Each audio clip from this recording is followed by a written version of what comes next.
I'm in the bank a couple days ago, went into Bank of America and taking care of some business, and I was talking to the teller, right? And some of the things I said to him, he asked me, he goes, "Hey, did you ever used to work at a bank?" And I go, "Yeah, many years ago, I was right where you were."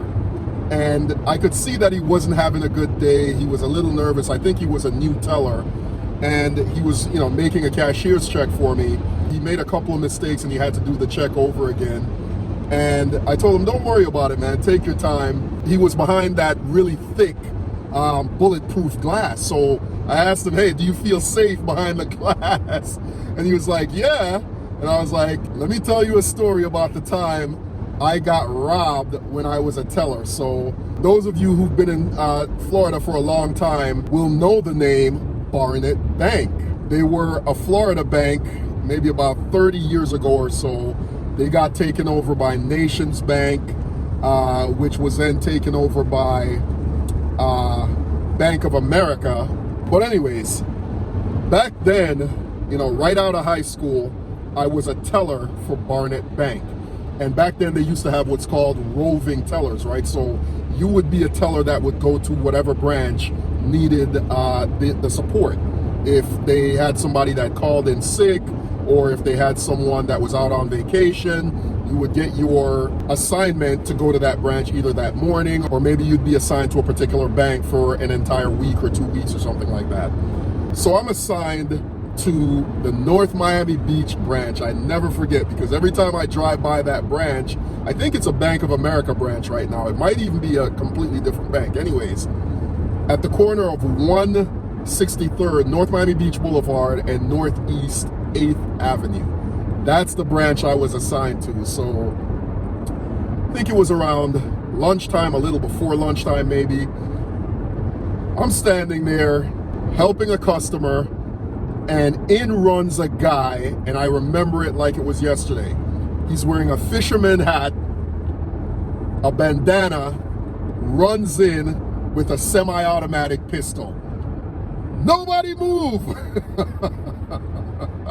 Listen, I can laugh about it. It wasn't funny then. I can laugh about it now in hindsight, right? In retrospect, when you think about it, it's like, what the hell happened? So right after he says that, he makes I'm about the fourth teller down, right, from the entrance of the bank. So he goes to the first teller. She's just like panicking. She starts screaming. He's like, "Give me the money, give me the money." And she's not doing anything. And like people, like everyone is in shock, first of all. I think a couple of people tried running out of the bank. The lady I was helping went flat on the floor. And I'm looking over at this, and he's got the gun pointed at her like, "Give me the money." And she's hysterical, right? And I'm like, oh my God, he's gonna shoot her. He's gonna shoot her, right? Anyways, he sees that he's not getting any money from her. He moves to the next teller, right? And my man had the money waiting. He was just like, "Here you go." Gives the money. He moves over to the teller next to me. She does the same thing, pulls money out of the till, throws it at him. And I'm just like, I don't even want to look at the guy. I'm just doing this. I reach in, gave the money. The whole thing must have taken, I don't know, a minute, maybe 90 seconds. When you're going through trauma like this, because that's what this is, right? It seems like it's taking forever and a day.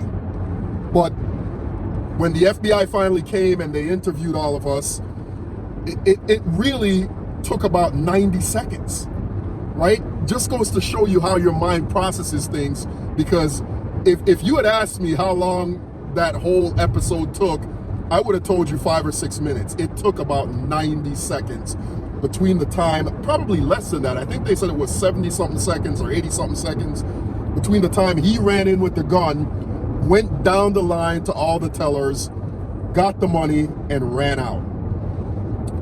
So I'm telling this teller in the Bank of America this story, and his jaw is just like on the floor. He's like, but it's funny how you go through certain scenarios and it's kind of like locked off in your mind. It's like compartmentalized in your brain.